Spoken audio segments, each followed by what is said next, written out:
മഹാനായ ഹാത്തിമുൽ അസ്സം റളിയല്ലാഹു തആല അൻഹു തന്റെ പ്രിയപ്പെട്ട ഗുരുനാഥൻ എവിടെന്ന് ചോദിച്ചു, നീ പഠിച്ച അറിവുകൾ എനിക്കൊന്ന് പറഞ്ഞതാ, നീ പഠിച്ച 7 മസ്അലകൾ 8 മസ്അലകൾ എനിക്കൊന്ന് പറഞ്ഞു തരാൻ പറയുമ്പോൾ മഹാനായ ഹാത്തിമുൽ അസ്സം റളിയല്ലാഹു തആല അൻഹു തന്റെ പ്രിയപ്പെട്ട ഗുരുനാഥനോട് പറഞ്ഞു കൊടുക്കുകയാണ്. അവിടുന്ന് യഥാ 33 വർഷക്കാലം കൊണ്ട് പഠിച്ച 8 അറിവുകളാണ് തന്റെ പ്രിയപ്പെട്ട ഗുരുനാഥനോട് പറഞ്ഞു കൊടുക്കുന്നത്. എന്റെ പ്രിയപ്പെട്ട സഹോദരങ്ങളെ, മഹാനായ ശഫീഖുൽ ബൽഹുദങ്ങൾ അത്ഭുതത്തോടെ ചോദിക്കുകയാണെങ്കിലും പറഞ്ഞു തരുമോ? മഹാനവറുകൾ അവിടുന്ന് പറഞ്ഞു കൊടുത്ത ഒന്നാമത്തെ കാര്യം എന്തെന്നറിയുമോ? നളർതു ഇലാ ഹാദിഹിൽ ഖൽഖി കുല്ലു വാഹിദിൻ യുഹിബ്ബു മഹബൂബാ. ഹാത്തിമുൽ അസ്സം തങ്ങൾ പറയുകയാണ്, ഞാൻ ജനങ്ങളിലേക്ക് നോക്കുമ്പോൾ ആ ജനങ്ങൾക്ക് എല്ലാവർക്കും ഒരു കൂട്ടുകാരനുണ്ട്. എല്ലാവരും ഓരോ മനുഷ്യനെ സ്നേഹിക്കുന്നവരുണ്ട്, ഭാര്യയെ സ്നേഹിക്കുന്നവരുണ്ട്, ഭർത്താവിനെ സ്നേഹിക്കുന്നവരുണ്ട്, കൂടപ്പുറപ്പുകളെ സ്നേഹിക്കുന്നവരുണ്ട്, കുടുംബക്കാരെ സ്നേഹിക്കുന്നവരുണ്ട്, കൂടെ പഠിച്ചവരെ സ്നേഹിക്കുന്നവരുണ്ട്. എല്ലാവരും പരസ്പരം അങ്ങോട്ടും ഇങ്ങോട്ടും എല്ലാവർക്കും ഒരു ഫ്രണ്ട്സ് ഉണ്ട്. എല്ലാവരും പരസ്പരം വല്ലാത്ത സ്നേഹമാണ്. ഹാത്തിമുൽ അസ്സം തങ്ങൾ പറയുകയാ, എല്ലാവരും പരസ്പരം അങ്ങോട്ടും ഇങ്ങോട്ടും ഒരു സ്നേഹിതനെ തിരഞ്ഞെടുക്കുകയാണ്. അങ്ങനെ അതാ എല്ലാവരും സ്നേഹിതന്മാരെ തിരഞ്ഞെടുക്കുമ്പോൾ മഹാനവറുകൾ അവിടെന്ന് പറഞ്ഞു കൊടുക്കുകയാണ്, ഈ സ്നേഹിക്കുന്നവരെല്ലാവരും പടച്ചവനെ എത്ര വലിയ നമ്മൾ സ്നേഹിച്ചാലും, മാതാപിതാക്കളെ സ്നേഹിച്ചാലും, മക്കളെ സ്നേഹിച്ചാലും, ഭാര്യയെ സ്നേഹിച്ചാലും, കൂടപ്പുറപ്പുകളെ സ്നേഹിച്ചാലും, കുടുംബക്കാരെ സ്നേഹിച്ചാലും, ഇതാ വസല ഇലാ ഖബരിഹി, എല്ലാവരും ഒരു ദിവസം നമ്മളെ വിട്ടുപിരിയുമല്ലോ. എല്ലാവരും ഒരു ദിവസം ഈ പറയുന്ന ഞാൻ എത്ര കണ്ട് ആരെയൊക്കെ സ്നേഹിച്ചാലും, എന്റെ വാപ്പയാകട്ടെ, എന്റെ ഉമ്മയാകട്ടെ, എന്റെ ഭാര്യയാകട്ടെ, എന്റെ മക്കളാകട്ടെ, എന്റെ കൂടപ്പുറപ്പുകളാകട്ടെ, എന്റെ കുടുംബക്കാരാകട്ടെ, എന്റെ കൂട്ടുകാരാകട്ടെ, ഞാൻ എത്ര കണ്ട് സ്നേഹിച്ചവരാണെങ്കിലും എന്റെ പ്രിയമുള്ളവരെ ഒരു ദിവസം എല്ലാവരും എന്നെ കൈയൊഴിയുകയാണ്. എന്റെ പ്രിയപ്പെട്ടവരെ ആത്മാർത്ഥമായി സ്നേഹിക്കേണ്ടതാരെയാണ്? കൂട്ടുകാരൻ എന്ന് പറഞ്ഞാൽ ആരാണ്?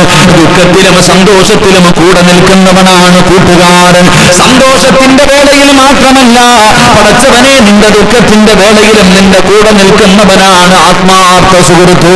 പക്ഷേ ഞാൻ എത്ര വലിയ സ്നേഹിക്കുന്നവനാണെങ്കിലും എല്ലാവരും ഒരു ദിവസം എന്നെ കൈയിടുമല്ലോ, എല്ലാവരും എന്നെ കൈയൊടിഞ്ഞു പോകുന്ന ഒരു സമയമുണ്ട്. ഈ ഇരിക്കുന്ന ചെറുപ്പക്കാര് പറയും, ഉസ്താദേ അവൻ എന്റെ ചങ്കാട്, എന്റെ കരളാട്, അവൻ എന്റെ കൂടപ്പിറപ്പിനെക്കാളും എനിക്കിഷ്ടം അവനെയാണ്, അവൻ എന്റെ കൂട്ടുകാരനാണ്, അവൻ എന്റെ ഫ്രണ്ടാണ് എന്ന് പറയുന്ന എന്റെ പ്രിയപ്പെട്ട മുസ്ലിമിനോട്, മോനെ എന്നാ നീ എത്ര കണ്ട് സ്നേഹിക്കുന്നവരാണെങ്കിലും ഒരു ദിവസം നിന്നെ അവർ കൈവിടുമല്ലോ. എന്നാണ് നിന്നെ കൈവിടുന്നത്? മൂക്കിന്റെ ദ്വാരം പഞ്ഞി കൊണ്ടടയ്ക്കുന്നേ, കാണേണ്ടവർ കണ്ടോ ഇതാ പൊതിഞ്ഞേ, മയ്യത്തു കട്ടിൽ തോളിലേക്കുയരുന്നേ, പുരയ്ക്കുള്ളിലപ്പോൾ രോദനം ഉയരുന്നേ. നീ എത്ര കണ്ട് ആത്മാർത്ഥമായി സ്നേഹിച്ചവനാണെങ്കിലും ഒരു ദിവസം ഈ പെരുമാതുറ പള്ളിയുടെ മിനാരത്തിൽ വിളിച്ചു പറയുകയാ, ഇന്നാ ലില്ലാഹി വ ഇന്നാ ഇലൈഹി റാജിഊൻ. നീ മരിച്ചുപോയി എന്ന് വിളിച്ചു പറയുന്ന ഒരു ദിവസമുണ്ടല്ലോ. അല്ലാഹുവേ, ഈ പള്ളിയുടെ മൂലയിലിരിക്കുന്ന മയ്യത്തുകത്തിൽ നിന്റെ വീടിന്റെ മുറ്റത്തേക്ക് ചുമന്നു കൊണ്ടുവെക്കുന്ന ഒരു ദിവസമുണ്ടല്ലോ. ചെറുപ്പക്കാരാ, കുഞ്ഞുമോനെ, അന്ന് നിന്റെ കുടുംബക്കാരും മുഴുവനും, അന്ന് നിന്റെ പേരാരും ചോദിക്കാറില്ല, നിന്റെ കുടുംബ പേരാരും പറയാറില്ല, നിന്റെ മാതാപിതാക്കളുടെ പേരാരും പറയാറില്ല. വരുന്നവരും പോകുന്നവരും ചോദിക്കുകയാണ്, സിറാജിന്റെ വീടെവിടെയെന്നല്ല ചോദിക്കുന്നത്, അബൂബക്കറിന്റെ വീടെവിടെയെന്നല്ല ചോദിക്കുന്നത്, ഫൈസലിന്റെ വീടെവിടെയെന്നല്ല ചോദിക്കുന്നത്, മരണ വീടെവിടെയാണ്. അല്ലാഹുവേ, പിന്നെ നിനക്കൊരു പുതിയ പേര് വരികയാണ്. അങ്ങനെ എല്ലാവരും നിന്റെ വീട്ടിലേക്ക് കിടന്നു വന്നു. അതാ നിന്നെ താങ്ങിയെടുത്തുകൊണ്ട് വീടിന്റെ സൈഡിൽ കൊണ്ടുപോയി ഒരുക്കി വെച്ചിരിക്കുന്ന സ്ഥലത്ത് മലർത്തി കിടത്തിയിട്ട് എല്ലാവരും നിന്നെ കുളിപ്പിക്കുകയാണ്. എന്നിട്ട് വീടിന്റെ അകത്ത് ഒരുക്കി വെച്ചിരിക്കുന്ന 3 കച്ചം വെള്ള തുണിയുടെ മുകളിലേക്ക് നിന്നെ മലർത്തി കിടത്തിയിട്ട് നിന്റെ മൂക്കിന്റെ ദ്വാരത്തേക്ക് പഞ്ഞിയെടുത്ത് വെക്കുകയാണ്.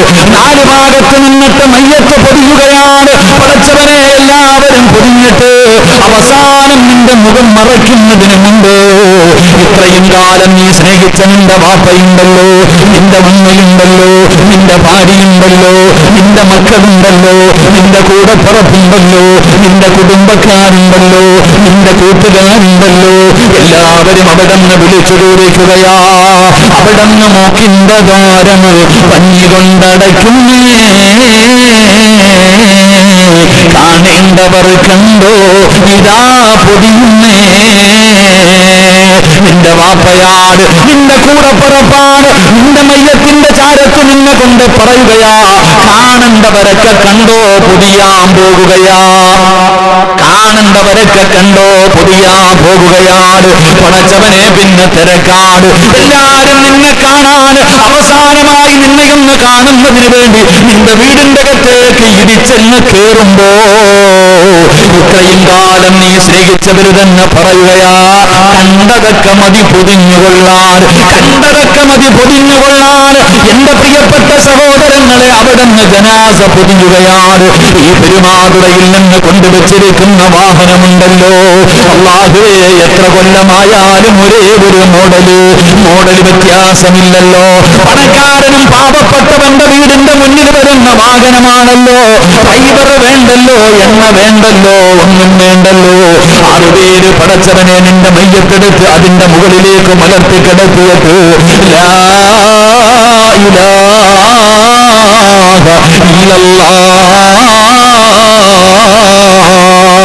എന്ന് പറഞ്ഞുകൊണ്ട് നിന്റെ വീടിന്റെ അകത്ത് നിന്ന് ഇത്രയും കാലം നിന്റെ രക്തം വിയർപ്പാക്കി അധ്വാനിച്ചുണ്ടാക്കിയ പണം കൊണ്ട് നീ സമ്പാദിച്ചതുകൊണ്ട് നീ ഉണ്ടാക്കിയ നിന്റെ കൊട്ടാരമുണ്ടല്ലോ, ആ കൊട്ടാരത്തിന്റെ അകത്ത് നിന്ന് നിന്റെ ജനാസ വെളിയിലേക്ക് ഇറങ്ങുകയാ.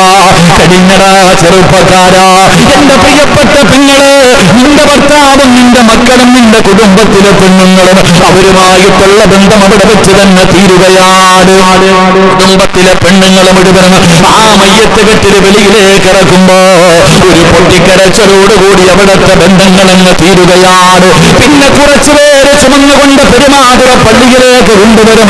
ഈ പള്ളിക്കകത്ത് നിന്റെ മയ്യത്ത് കയറ്റിവെക്കുമ്പോ ബഹുമാനായ ഖതീബ് ഉസ്താദ് അവിടെ നിന്നുകൊണ്ട് ദുആ ചെയ്യുകയാണ്.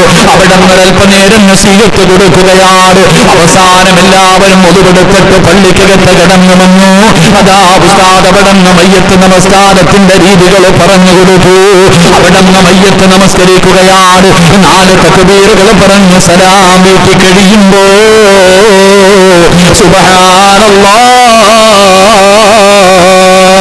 നിന്റെ ജനാസ ഈ പള്ളിയിൽ നിന്ന് എടുക്കുകയാണ്. പള്ളിപ്പറമ്പിലെ നിന്റെ കൊട്ടാരത്തിലേക്ക്, പള്ളിപ്പറമ്പിൽ നിനക്കൊരുക്കി വെച്ചിരിക്കുന്ന കബറിന്റെ ചാരത്തേക്ക് നിന്റെ ജനാസ എടുക്കുകയാ. പള്ളിയിൽ നമസ്കരിക്കാൻ 10 സഫുണ്ടായിരുന്നു. പക്ഷേ ചെറുപ്പക്കാരാ, ആ 10 സഫിൽ 5 സഫിൽ നിന്ന് ആൾക്കാർ പള്ളിയിൽ നിന്ന് പിരിഞ്ഞു പോവുകയാ. അതാ പിന്നെ പറഞ്ഞ കുറച്ചാൾക്കാരുണ്ടല്ലോ, അവനെ പള്ളിപ്പറമ്പിലെ കബറിന്റെ ചാരത്തേക്ക് കൊണ്ടുപോവുകയാണ്. 2 പേര് കബറിന്റെ അകത്തിറങ്ങി നിന്നു. നിന്റെ ജനാസ താങ്ങിയെടുക്കുകയാ, നിന്റെ ജനാസ താങ്ങിയെടുക്കുകയാ. എന്നിട്ട് ആ കബറിന്റെ അകത്തേക്ക് ഇറക്കി വെച്ചിട്ട് കിബിലിയുടെ ഭാഗത്തേക്ക് നിന്റെ മുഖം തിരിച്ചു വെച്ചിട്ട് അല്ലാഹുവേ, നിന്റെ ശരീരത്ത് കെട്ടിയിരിക്കുന്ന 3 കെട്ടുകളെന്ന് അടിച്ചു മാറ്റുകയാണ്. എന്നിട്ടൊരു പിടിമണ്ണ് മാറുകയാണ്. خلقناكم وفيها نعيدكم ومنها نخرجكم تارة أخرى എന്ന് പറഞ്ഞുകൊണ്ട് ഒരു പിടി മണ്ണ് വാരിയിട്ട് നിന്റെ കബളിന്റെ താഴെ വെക്കുകയാണ്. പിന്നെ പലകയെടുത്ത് നിരത്തുകയാണ്. അതാ പലകയെടുത്ത് നിരത്തി കഴിഞ്ഞ പടച്ചറപ്പേ, എല്ലാവരും മണ്ണ് വാരിയിടുകയാണ്. ഇന്നലെ വരെ ദുനിയാവിന്റെ തൊടിക്ക് മുകളിൽ ആരോഗ്യത്തോടെ മോഹങ്ങളും സ്വപ്നങ്ങളും പ്രതീക്ഷകളുമായി ജീവിച്ചിരുന്ന ഒരു മനുഷ്യന് പള്ളിപ്പറമ്പിലെ ഒരു കുടിക്കകത്ത് ഇറക്കി വെച്ചപ്പോ പലക നിരത്തിയിട്ട് എല്ലാവരും മണ്ണ് വാരിയിടുമ്പോ ചിലരൊക്കെ അത് വല്ലാത്ത ഒരു തമാശ പോലെ പടച്ചവനെ മണ്ണുവാരി എറിയുകയാണ്. ചിലരൊക്കെ മണ്ണുവാരി കബറിന്റെ അകത്തേക്ക് എറിയുന്നു. പടച്ചവനെ ചിലര് കബറിന്റെ ചാരത്ത് നിന്ന് തമാശ പറയുകയാ, രാഷ്ട്രീയം പറയുകയാ, കുടുംബക്കാരും പറയുകയാ, കച്ചവടത്തിന്റെ കാര്യം പറയുകയാ. എന്റെ പ്രിയമുള്ള വാപ്പാ, എന്തേ നിനക്ക് ബോധമില്ലാതെ പോയത്? എന്തേ നീ ചിന്തിക്കാതെ പോയത്? എന്തിനാടാ നിന്നെ പള്ളിപ്പറമ്പിൽ കൊണ്ടുപോയി മയ്യത്ത് കബറടക്കാൻ പറഞ്ഞത്? നിനക്കും പഠിക്കാനല്ലേ, നിനക്കും ചിന്തിക്കാനല്ലേ? ഒരു ദിവസം നിന്നെയും ഇതുപോലെ കബറിന്റെ അകത്ത് ഇറക്കി വെക്കേണ്ടവനാണെന്ന് നിനക്ക് ഓർമ്മ വരുന്നതിന് വേണ്ടിയല്ലേ ഇങ്ങനെ ചെയ്യാൻ പറഞ്ഞത്? എന്റെ പ്രിയപ്പെട്ട ബാപ്പമാരോട്, ചെറുപ്പക്കാരോട്, മോനെ പള്ളിപ്പറമ്പിൽ നിന്ന് സംസാരിക്കല്ലേ, പള്ളിപ്പറമ്പിൽ നിന്ന് തമാശ പറയല്ലേ, പള്ളിപ്പറമ്പിലെ കബറിന്റെ ചാരത്ത് നിന്ന് കുടുംബക്കാരും പറയല്ലേ. കാരണം എന്തെന്നറിയുമോ? മഹാനായ സയ്യിദുനാ അലി ഇബ്നു അബീ ത്വാലിബ് റളിയല്ലാഹു തആല അൻഹു, മഹാനായ അലിയാർ നിങ്ങൾ പറയുകയാ, 6 സ്ഥലങ്ങളിൽ നിങ്ങൾ സംസാരിക്കല്ലേ, 6 സ്ഥലങ്ങളിൽ നിങ്ങൾ ദുനിയാവിന്റെ കാര്യം പറയരുത്. മഹാനായ സയ്യിദുനാ അലി ഇബ്നു അബീ ത്വാലിബ് റളിയല്ലാഹു തആല അൻഹു പറയുകയാണ്, 6 സ്ഥലങ്ങളിൽ സംസാരിക്കാൻ പാടില്ല. അല്ലാഹു നമുക്ക് ഈമാൻ തരുമാറാകട്ടെ, അല്ലാഹു നമുക്ക് ഈമാൻ തരുമാറാകട്ടെ. 6 സ്ഥലങ്ങളിൽ എന്ത് ചെയ്യാൻ പാടില്ല? അളിയ സുഖമാണോടാ, ഭാര്യയും മക്കളൊക്കെ സുഖമായിട്ടിരിക്കുന്നോടാ, കച്ചവടമൊക്കെ നല്ലപോലെ നടക്കുന്നുണ്ടോടാ, രാഷ്ട്രീയമൊക്കെ എങ്ങനെയുണ്ട്? 6 സ്ഥലങ്ങളിൽ പറയേണ്ട കാര്യമല്ലാതെ വേറെ ഒന്നും നീ പറയരുത്. പറഞ്ഞാൽ 40 കൊല്ലം നീ ചെയ്ത അമല് നഷ്ടപ്പെട്ടു പോകുമെന്ന് മഹാനായ സയ്യിദുനാ അലി ഇബ്നു അബീ ത്വാലിബ് റളിയല്ലാഹു തആല അൻഹു. അല്ലാഹു കാത്തുരക്ഷിക്കുമാറാകട്ടെ, അല്ലാഹു കാത്തുരക്ഷിക്കുമാറാകട്ടെ, അല്ലാഹു കാത്തുരക്ഷിക്കുമാറാകട്ടെ. 6 സ്ഥലങ്ങളിൽ സംസാരിച്ചാൽ എത്ര വർഷത്തെ ഇബാദത്ത് നഷ്ടപ്പെട്ടു പോകും? പറ പറ. അപ്പൊ നിങ്ങളുടെ ജീവിതത്തിൽ ഇനി വല്ലതും ഉണ്ടാവോ? ഒരൊറ്റ പ്രാവശ്യം ഒന്നും ചോദിക്കണ്ട, അളിയ സുഖമാണോ എന്ന് വെച്ചാൽ മതി. അളിയ ഭാര്യ മക്കളൊക്കെ റാഹത്ത്, മക്കളൊക്കെ എത്ര മാസമായിട പെണ്ണുമ്പിള്ള, കടലിൽ പോയോ മീൻ പിടിക്കാൻ, മീനുണ്ടോ? അത് ചോദിക്കേണ്ട സ്ഥലം 6 സ്ഥലങ്ങളിൽ നീ മിണ്ടിപ്പോകരുത്.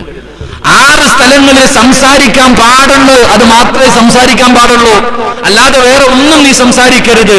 6 സ്ഥലങ്ങളിൽ നിന്റെ നാവ് പൊക്കിയിട്ട് നീ ദുനിയാവിന്റെ കാര്യം പറഞ്ഞ നീ നിന്റെ ജീവിതത്തിൽ ചെയ്തതൊക്കെ പോയി. അല്ലാഹു കാത്തുരക്ഷിക്കുമാറാകട്ടെ, അല്ലാഹു കാത്തുരക്ഷിക്കുമാറാകട്ടെ. എന്റെ പ്രിയപ്പെട്ട സഹോദരങ്ങളെ, 6 സ്ഥലങ്ങൾ ഞാൻ പറയുന്നില്ല, അതിലെ ഒരു സ്ഥലം പറയാം. 6 പറഞ്ഞാൽ ഇനി അതിന് വേറെ വേറെ പറയേണ്ടി വരും. 6 സ്ഥലങ്ങൾ പറഞ്ഞാൽ പിന്നെ അതിന്റെ പുറകെ പറയേണ്ടി വരും. എന്റെ പ്രിയപ്പെട്ട സഹോദരങ്ങളെ, പറ 3 സ്വലാത്ത്. സ്വല്ലല്ലാഹു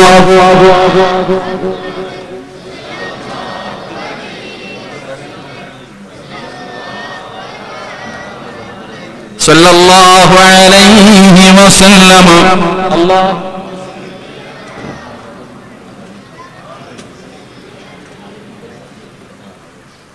അല്ലാഹു സ്വീകരിക്കുമാറാകട്ടെ, അല്ലാഹു സ്വീകരിക്കുമാറാകട്ടെ. അല്ലേ, പള്ളിപ്പറമ്പിൽ പോയിട്ട് കബറിന്റെ അകത്ത് മണ്ണുവാരി ഇടുന്നത് ഒരു മത്സരമായിട്ട് കാണുന്നവരുണ്ട്, ഓണപരിപാടിക്ക് വാരിയിടുന്ന പോലെ. ചില ആൾക്കാരൊക്കെ മണ്ണുവാടി ഇരുന്ന് കണ്ടാ പടച്ചവനെ അവൻ പണ്ടാരോടെ കേട്ട പോയി കിട്ടിയല്ലോടാന്ന് പറഞ്ഞിട്ട് എറിയുന്നവരുണ്ട്. എങ്കിൽ എന്റെ പ്രിയപ്പെട്ടവരെ, മണ്ണ് വാരി ഇടുന്നതിന് ഒരു മര്യാദയുണ്ട്. അത് ചുമ്മാ വാരി ഇടാനല്ല, 2 കൈകൊണ്ട് പതുക്കെ ഇങ്ങനെ മണ്ണ് വാരി കിട്ടി ഇങ്ങനെ പതുക്കെ ഇടണമെന്നാ. എന്ത് പറഞ്ഞുകൊണ്ട്? മിൻഹാ ഖലഖനാകും വഫീഹാ നുഈദുകും വമിൻഹാ നുഖ്രിജുകും താറത്തൻ നുഖറ. ഇത് പറഞ്ഞുകൊണ്ടാ മണ്ണ് വാരി ഇടേണ്ടത്. ഇതങ്ങിട്ട് വാരിയിട്ട് കബറിന്റെ അകത്ത് നിൽക്കുന്നവന്റെ തലയിൽ വാരി എറിയുന്ന കാലം. അത് മണ്ണുവാരി ഇടുമ്പോഴും സംസാരം. പള്ളിയുടെ ചുറ്റും കബറിന്റെ പള്ളിപ്പറമ്പിലെ കബറിന്റെ ചാരത്ത് എപ്പോഴും ഫോണാ. അപ്പോൾ 4 സൈഡിൽ നിന്നുകൊണ്ട് എടാ അപ്പുറത്തൊരു മനുഷ്യൻ കിടക്കുന്നുണ്ട്, അവന്റെ കബറിന്റെ ചാരത്ത്. ചിലപ്പോ അവന്റെ കബറിന്റെ മുകളിൽ നട്ടുവെച്ചിരിക്കുന്ന ചെടിയും പറിച്ചുകൊണ്ടാ കളിക്കുന്നത്. അടുത്തവന്റെ കബറിന്റെ മുകളിൽ നട്ടിരിക്കുന്ന ആ ചെടിയുടെ ഇലകൾ പോലും പറിച്ചിങ്ങനെ കളഞ്ഞുകൊണ്ട് സംസാരിക്കുന്നവർ. അള്ളാഹുവിന്റെ പ്രവാചകനവിടെന്ന് പറയുകയാ, മോനെ 6 സ്ഥലങ്ങളിൽ നീ ദുനിയാവിന്റെ കാര്യം പറയല്ലേ. ആ 6 സ്ഥലങ്ങളിൽ പറഞ്ഞാ നിന്റെ 40 വർഷത്തെ ഇബാദത്ത് പോയി, നിന്റെ നിസ്കാരം പോയി, നിന്റെ ഖുർആൻ ഓതിയത് പോയി, നീ സദഖ ചെയ്തത് പോയി, നിന്റെ സൽക്കർമ്മങ്ങൾ പൊഴിഞ്ഞു പോവുകയാണ്. ആ 6 സ്ഥലങ്ങളിൽ ഒരു സ്ഥലമേതെന്നറിയുമോ? അത് പള്ളിപ്പറമ്പിലെ കബറിന്റെ ചാരത്താണെന്ന് നബി മുഹമ്മദ് മുസ്തഫ സല്ലല്ലാഹു അലൈഹി വസല്ലമ തങ്ങൾ പറയുകയാ, മോനെ സംസാരിക്കാൻ പാടില്ലാത്ത ഒരു സ്ഥലമേതെന്നറിയുമോ? അത് പള്ളിപ്പറമ്പിലെ ഖബറിന്റെ ചാരത്താണ്. അത് കോമഡി പറയേണ്ട സ്ഥലമല്ല, അത് തമാശ പറയേണ്ട സ്ഥലമല്ല, നിന്റെ കുടുംബക്കാരും പറയേണ്ട സ്ഥലമല്ല. മോനെ പള്ളിപ്പറമ്പിലെ ഖബറിന്റെ ചാരത്ത് ചെല്ലുമ്പോ അവിടെ നിന്നുകൊണ്ട് തമാശ പറയാനുള്ളതല്ല. പിന്നെ എന്തേ ചെയ്യേണ്ടത്? ഖബറെന്ന് കേട്ടാൽ തൽക്ഷണം ഞെട്ടേണ്ടതാ, കണ്ടാലുടങ്കാ വിട്ടു നീ കരയേണ്ടതാ. മേടയ്ക്കു പകരം അളമാ സുബ്ഹാന റബ്ബിയതിൽ കിടക്കേണ്ടതാ നസുമാന. ഇതൊക്കെ ചിന്തിച്ചു നീ കരയുക സോദരാ, എങ്കിൽ സുറൂറായി നീ കിടക്കും മറുകരാ. മഹാനായ സയ്യിദുനാ ഉസ്മാൻ ഇബ്നു അഫ്ഫാൻ റളിയല്ലാഹു തആല അൻഹു, പടച്ചവനെ നരകം പറഞ്ഞ കരയാറില്ല. പടച്ചവനെ അല്ലാഹുവിന്റെ അദാബുകൾ കൊണ്ട് നിറച്ച നരകമുണ്ടല്ലോ, മഹ്ശറയുണ്ടല്ലോ, സിറാത്തുണ്ടല്ലോ, മീസാനുണ്ടല്ലോ, ഇതിനെക്കുറിച്ച് പറഞ്ഞാ കരയാറുണ്ട്. പക്ഷേ ഏറ്റവും കൂടുതൽ ഉസ്മാൻ തങ്ങൾ കരയുന്നതെന്ത് പറയുമ്പോഴാ? ഖബറിനെ കുറിച്ച് പറയുമ്പോഴാണ്, ഖബർ കാണുമ്പോഴാണ്. അല്ലാഹുവേ, ഖബറിനെ കുറിച്ച് പറയുന്നത് കേട്ടാല് പേടിക്കണമടാ ചെറുപ്പക്കാരാ. ഖബറിനെ കുറിച്ച് പറയുന്നത് കേട്ടാൽ തന്നെ നീ പേടിക്കണം. എന്നോട് റസൂലുള്ള പറഞ്ഞല്ലോ, നീ ഖബർ കണ്ടാ കരയണോ, നീ ഖബർ കണ്ടാ കരയണോ. എന്തിനാ കരയാൻ പറഞ്ഞതെന്നറിയുമോ? മഹാനായ അബൂ റളിയല്ലാഹു തആല അൻഹു, അല്ലാഹുവിന്റെ പ്രവാചകന്റെ ചാരത്തേക്ക് അബൂദർ എന്ന് പറയുന്ന പാവപ്പെട്ട സ്വഹാബിയുണ്ടല്ലോ, അല്ലാഹുവിന്റെ റസൂലിന്റെ മുന്നിൽ കടന്നു വന്നിട്ട് പറയുന്നു, നബിയേ യാ റസൂലല്ലാഹ്, അല്ലാഹുവിന്റെ പ്രവാചകരെ നന്നാകണം നബിയേ, നന്നാകണം നബിയേ, ഒരു വഴി പറഞ്ഞതാ നബിയേ, പാപത്തിൽ നിന്ന് വെടിഞ്ഞു നിൽക്കാൻ. അല്ലാഹുവേ, നന്നാകുന്നതിന് വേണ്ടി ഒരു വഴി പറയാൻ പറയുമ്പോ റസൂലുള്ള പറയുന്ന, ചെറുപ്പക്കാരാ നന്നാകണോടാ പൊന്നുകൂടി. ഉസ്താദേ, എനിക്ക് നന്നാകണമെന്നുണ്ട്, പക്ഷേ എന്റെ തെറ്റുകളിൽ നിന്ന് എനിക്ക് ഒഴിയാൻ കഴിയുന്നില്ല എന്ന് പറയുന്ന ചെറുപ്പക്കാരോട് നിനക്ക് നന്നാകണമെന്ന് ആഗ്രഹമുണ്ടോടാ? പൊന്നുമോനെ, പള്ളിപ്പറമ്പിലേക്ക് കടന്നതോട് അതായി പെരുമാതുറയിലെ ഖബർസ്ഥാനിൽ നിന്നെപ്പോലെ യുവത്വത്തിന്റെ നടുവിലൂടെ നടന്നുപോയി എത്രയോ ചെറുപ്പക്കാർ എടാ പള്ളിപ്പറമ്പിലെ ഖബറിന്റെ ചാരത്ത് കിടക്കുന്നുണ്ട്.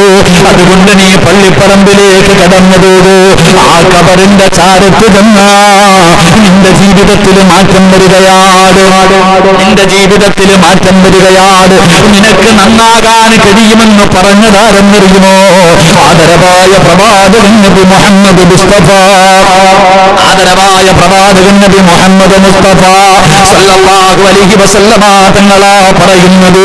അതുകൊണ്ട് പള്ളിപ്പറമ്പിൽ പോയി നിന്ന് തമാശ പറയുന്നവര്, നിനക്കറിയാ പള്ളിപ്പറമ്പിലെ ഖബർ നിന്നോട് ഒരുപാട് കാര്യങ്ങൾ വിളിച്ചു പറയുന്നുണ്ടടാ ചെറുപ്പക്കാരാ. ഈ സിറാജ് സംസാരിക്കുന്നത് പോലെ, നിങ്ങൾ ഓരോരുത്തരും നാവ് കൊണ്ട് സംസാരിക്കുന്നത് പോലെ പള്ളിപ്പറമ്പിലെ ഖബറിനും നാവുണ്ടടാ കുഞ്ഞുമോട്. റസൂലുള്ള പറയുകയാ, ഖബർ ഓരോ മനുഷ്യരോടും സംസാരിക്കുന്നുണ്ട്. ഇന്ന് എന്റെ പ്രിയപ്പെട്ടവരെ, നമ്മൾ ഇവിടത്തെ ഖബറിലേക്ക് പോയാൽ, ഇവിടത്തെ ഖബർസ്ഥാനിലേക്ക് പോയാൽ ആ ഖബർ നമ്മളോട് സംസാരിക്കുന്നുണ്ട്. പക്ഷേ നമ്മളിൽ പലർക്കും അത് കേൾക്കാൻ കഴിയുന്നില്ല. പക്ഷേ കേൾക്കുന്ന ഒരു സമയമുണ്ട്, ഇതേ ചെവി കൊണ്ട് ഞാൻ ഖബർ സംസാരിക്കുന്നത്, എന്റെ ചെവി കൊണ്ട് ഞാൻ കേൾക്കുമെന്ന് പറഞ്ഞത് മുത്തുനബിയാ. നിങ്ങൾ ഓരോരുത്തരും കേൾക്കും ഖബർ സംസാരിക്കുന്നത്. മോനെ, ഖബറിന് നമ്മളെപ്പോലെ നാവുണ്ടെന്ന് ആദരവായ പ്രവാചകൻ നബി മുഹമ്മദ് മുസ്തഫ സല്ലല്ലാഹു അലൈഹി വസല്ലമ തങ്ങൾ പറയുകയാണ്. എത്രയോ ചരിത്രങ്ങൾ കാണാം, ഖബർ സംസാരിച്ച ചരിത്രമുണ്ട്. മഹാനായ ഉമർ ഇബ്നു അബ്ദുൽ അസീസ് തങ്ങളുണ്ടല്ലോ, അല്ലാഹുവേ, ഉമർ ഇബ്നു അബ്ദുൽ അസീസ് റളിയല്ലാഹു തആല സാധാരണ മനുഷ്യനല്ല, സാധാരണ മനുഷ്യനല്ല. മഹാനവറുകളുടെ ചരിത്രമെടുത്ത് വായിച്ചു നോക്ക്. മഹാനായ ഉമർ ഇബ്നു അബ്ദുൽ അസീസ് തങ്ങളുണ്ടല്ലോ, ഒരു മനുഷ്യന്റെ മയ്യത്ത് കബറടക്കുന്നതിന് വേണ്ടി പള്ളിക്കാട്ടിലേക്ക് കടന്നുപോയി. അവിടെ നിന്ന് മനുഷ്യന്റെ ജനാസ കബറിന്റെ അകത്തിറക്കി വെച്ചു. എല്ലാം പിടിഞ്ഞു പിടിമെന്ന് വാരിയെറിഞ്ഞു. എല്ലാവരും പിരിഞ്ഞു പോകുമ്പോ ഉമർ ഇബ്നു അബ്ദുൽ അസീസ് തങ്ങൾ പള്ളിപ്പറമ്പിൽ നിന്ന് പോകുന്നില്ല. എല്ലാവരും ചോദിച്ചു, വരുന്നില്ലേ തങ്ങള്? എന്തിനാ പള്ളിപ്പറമ്പിൽ നിൽക്കുന്നത്? ആ മയ്യത്തിനോടുള്ള കടപ്പാടുകൾ മുഴുവൻ കഴിഞ്ഞല്ലോ, പിന്നെ എന്തിനാണ് ഇവിടെ നിൽക്കുന്നതെന്ന് ചോദിക്കുമ്പോ ഉമർ ഇബ്നു അബ്ദുൽ അസീസ് തങ്ങൾ പറയുന്നു, നിങ്ങളെല്ലാവരും പൊക്കോ, എനിക്കൊരൽപ്പനേരം പള്ളിപ്പറമ്പിൽ ഇരിക്കാനാ. അങ്ങനെ ആ പള്ളിപ്പറമ്പിലെ പഴക്കം ചെന്ന ഒരു കബറിന്റെ ചാരത്ത് നിന്നിട്ട് മിണ്ടാതെ ഇരിക്കുകയാണ് ഉമർ ഇബ്നു അബ്ദുൽ അസീസ് തങ്ങൾ. കബറിന്റെ ചാരത്തിങ്ങനെ മിണ്ടാതെ ഇരിക്കുകയാ. അതാ പടച്ചവനെ ആ കബറിന്റെ ചാരത്തിരുന്നുകൊണ്ട് കരയുമ്പോ കബർ ചോദിക്കുകയാണ്, മനുഷ്യനോട് സംസാരിക്കുന്നത് പോലെ, മനുഷ്യന്മാര് പരസ്പരം സംസാരിക്കുന്നത് പോലെ ആ പള്ളിപ്പറമ്പിലെ കബർ ചോദിക്കുകയാ, എന്തേ എന്നോടൊന്നും ചോദിക്കാനില്ലേ?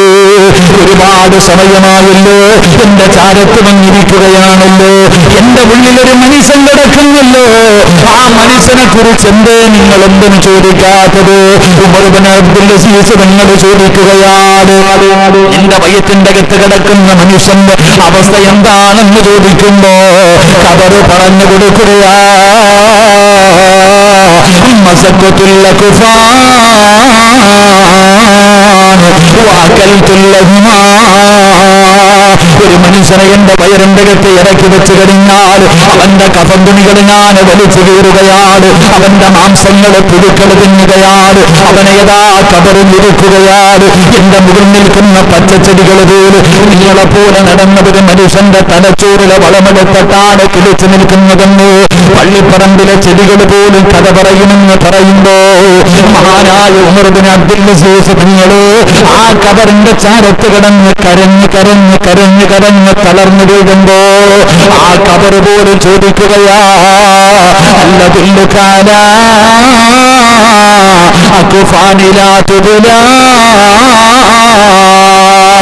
രക്ഷപ്പെടാനുള്ള വഴി ഞാൻ പറഞ്ഞു വരട്ടെ എന്ന് കബർ സംസാരിച്ചെന്ന് ചരിത്രം പറയുമ്പോ നിഷേധിക്കേണ്ട മനുഷ്യ, നിങ്ങൾ ഓരോരുത്തരെയും പെരുമാതുറ പള്ളിയിൽ നിന്ന് മയ്യത്ത് നമസ്കാരം കഴിഞ്ഞ് 3 കഷ്ടം വെള്ളത്തുണിയിൽ പൊതിഞ്ഞിട്ട് നിങ്ങളെ പള്ളിപ്പറമ്പിലേക്ക് നിങ്ങളുടെ മയ്യത്ത് കൊണ്ടിറങ്ങുമ്പോ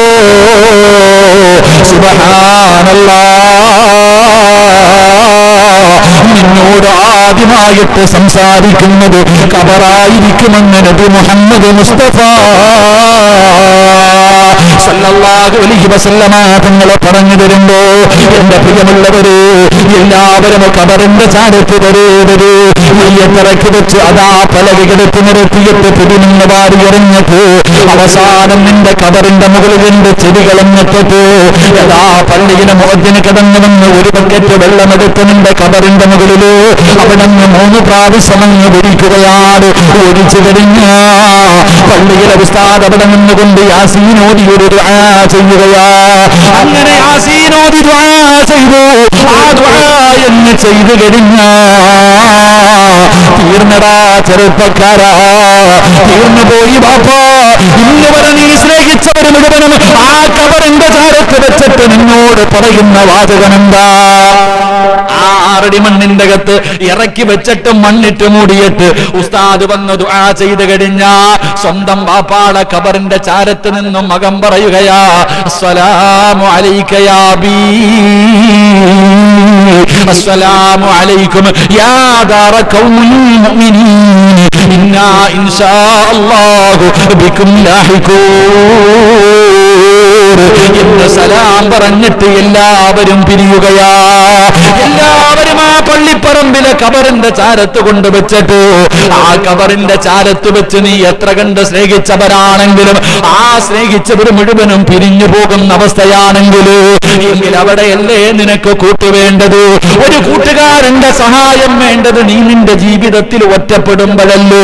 നിന്നെ സഹായിക്കാൻ വേറെ ആരുമില്ലാത്ത സമയത്തല്ലേ മോനെ സിറാജിന് ഉമ്മയുണ്ട്, കൂടപ്പിറപ്പുകളുണ്ട്, ഭാര്യമക്കളുണ്ട്, കൂട്ടുകാരുണ്ട്, ഒരുപാട് പേരുണ്ട്. പക്ഷേ സിറാജ് ജീവിതത്തിൽ ഒറ്റപ്പെട്ടു പോകുന്ന ഒരേ ഒരു സമയമേ ഉള്ളൂ. ആ സമയം ഏതെന്നറിയുമോ? നാളെ പടച്ച റബ്ബ് ഈ ദുനിയാവിൽ ജീവിക്കുമ്പോ നിങ്ങൾക്ക് എല്ലാവർക്കും നിങ്ങളുടെ കൂട്ടുകാര് കുടുംബക്കാരുമുണ്ട്. നാളെ പടച്ച റബ്ബിന്റെ പരലോകത്ത് വെല്ലുമ്പോ പരലോകത്തിലും ഒറ്റയ്ക്കല്ല പോകുന്നത്. കോടാനുകോടി ജനങ്ങൾ പരലോകത്തിലുണ്ട്. അല്ലാഹു നിനക്ക് സ്വർഗം നൽകിയ സ്വർഗത്തിലും നീ ഒറ്റയ്ക്കല്ല കൂട്ടിനാളുണ്ട്. അല്ലാഹു നിന്നെ ഇനി നരകത്തിലിട്ടാൽ ആ നരകത്തിലും നിന്റെ കൂടെ ആളുണ്ട്. പക്ഷേ ജീവിതത്തിൽ ഒറ്റപ്പെട്ടു പോകുന്ന ഒരേ ഒരു സമയം അത് 6 അടി മണ്ണിന്റെ അകത്താണെന്ന് ആദരവായ പ്രവാചകൻ നബി മുഹമ്മദ് മുസ്തഫ. ആദരവായ പ്രവാചകൻ നബി മുഹമ്മദ് മുസ്തഫ സല്ലല്ലാഹു അലൈഹി വസല്ലം നമ്മൾ ജീവിതത്തിൽ ഒറ്റയ്ക്ക് പോയി കിടക്കേണ്ട ഒരേ ഒരു സ്ഥലം അത് ഖബറിന്റെ അകത്താ. അല്ലാഹു നമ്മുടെ മണ്ണറ മണിയറയാക്കി തരുമാറാകട്ടെ. അല്ലാഹു നമ്മുടെ മണ്ണറ മണിയറയാക്കി തരുമാറാകട്ടെ. എന്റെ പ്രിയപ്പെട്ടവരെ, നമ്മൾ എത്ര സ്നേഹിക്കുന്നവരാണെങ്കിലും എല്ലാവരും എവിടെ വരെ വരത്തുള്ളൂ? എവിടെ വരെ വരത്തുള്ളൂ? പറചങ്ങാതി എവിടെ വരെ വരും? ഓ ഉസ്താദ് എന്റെ ചങ്കാവൻ അല്ലേ? ചെറുപ്പക്കാര് പറയും എന്റെ ചങ്കാന്ന്. എന്നാ ഈ പള്ളിപ്പറമ്പിൽ എത്ര ചങ്കുകളായിരിക്കുന്നേ? ഏതെങ്കിലും ഒരു ഉസ്താദ് എന്റെ ഭാര്യയിൽ എന്റെ പെണ്ണുങ്ങൾ പറയും എന്റെ ഭർത്താവില്ലാതെ ഞാൻ ഉറങ്ങില്ലെന്ന്. ഭർത്താവ് പള്ളിപ്പറമ്പിലാ കിടക്കണ, ഭാര്യ വീട്ടിലാ കിടക്കണ. എന്താ ഇവിടെ പോയി കിടക്കാത്ത? ഉസ്താദ് എന്റെ വാപ്പാന്ന് പറഞ്ഞ എന്റെ ഉപ്പ എന്റെ ഉമ്മ പറയുമ്പോ 1000 നാവാ. എന്നാ ഏത് മോനാ അപ്പൊ ഇവിടുത്തെ പള്ളിപ്പറമ്പിലിരിക്കണേ? ആരെങ്കിലും ഉണ്ടോ? ഇല്ല. എല്ലാവന്മാരും അവിടെ വന്ന് കുഴിച്ചിട്ടും മണ്ണും പാരിയിട്ടിട്ട് അസ്സലാമു അലൈക്കും ടാറ്റ. ഇതാണ് അവസ്ഥ. അള്ളാഹു കാത്തിരക്ഷിക്കുമാറാകട്ടെ. അള്ളാഹു കാത്തിരക്ഷിക്കുമാറാകട്ടെ. എങ്കിലും കൂട്ടുകാരൻ എന്ന് പറഞ്ഞ അവിടെയും വരണ്ടേ? കൂട്ടുകാരൻ എന്ന് പറഞ്ഞാൽ ഞാൻ സ്നേഹിക്കുന്ന ഒരാള് ആ ഖബറിലും എന്റെ കൂടെ വരണം. നാളെ സ്വർഗം വരെ എന്നെ കൊണ്ടെത്തിക്കുന്ന ചില കൂട്ടുകാർ വേണം. അള്ളാഹു അങ്ങനെയുള്ള കൂട്ടുകാരെ തെരഞ്ഞെടുക്കാൻ ഭാഗ്യം തരുമാറാകട്ടെ. മഹാനായ ഖാത്തിമുൽ അസമ്മ തങ്ങൾ പറയുകയാ, എല്ലാവർക്കും ഫ്രണ്ട്സുകളുണ്ട്, പക്ഷെ ആ ഫ്രണ്ട്സുകൾ ഖബർ വരെ വരാറുള്ളൂ. അപ്പൊ ഞാൻ വിചാരിച്ചു ഇവരെയൊക്കെ അങ്ങ് ഒഴിവാക്കാം. ഖബർ വരെ വരുന്ന എന്റെ കൂടെ ഫ്രണ്ട്സ് ഒന്നും എനിക്ക് വേണ്ട. പള്ളിപ്പറമ്പിലെ കുഴിക്കകത്തിട്ടിട്ട് പോകുന്ന ഒരു കൂട്ടുകാരെ എനിക്ക് വേണ്ട. ആ കുഴി മുതൽ അങ്ങോട്ടുള്ള കൂട്ടുകാരെ തെരഞ്ഞെടുക്കാൻ ഞാൻ തീരുമാനിച്ചു. അള്ളാഹു ഭാഗ്യം തരുമാറാകട്ടെ. അള്ളാഹു ഭാഗ്യം തരുമാറാകട്ടെ. നിനക്ക് ബുദ്ധിയുണ്ടെങ്കിൽ നീ തെരഞ്ഞെടുക്കേണ്ടത് പള്ളിപ്പറമ്പ് മുതൽ സ്വർഗം വരെ എത്തിക്കുന്ന ചില കൂട്ടുകാർ, നിനക്ക് അവിടെ പ്രയോജനമായി വരുന്ന ചില കൂട്ടുകാർ. ആ കൂട്ടുകാരെ വേണം തെരഞ്ഞെടുക്കാൻ. അള്ളാഹു ഭാഗ്യം നൽകി അനുഗ്രഹിക്കുമാറാകട്ടെ. ആ കൂട്ടുകാരാരാ? മഹാനായ പ്രവാചകൻ സല്ലല്ലാഹു അലൈഹി വസല്ലമ തങ്ങൾ പറയുകയാണ്, ഇദാ മാത ഇബ്നു ആദം ഇൻകത അമലുഹു ഇല്ലാ മിൻ സലാസ്.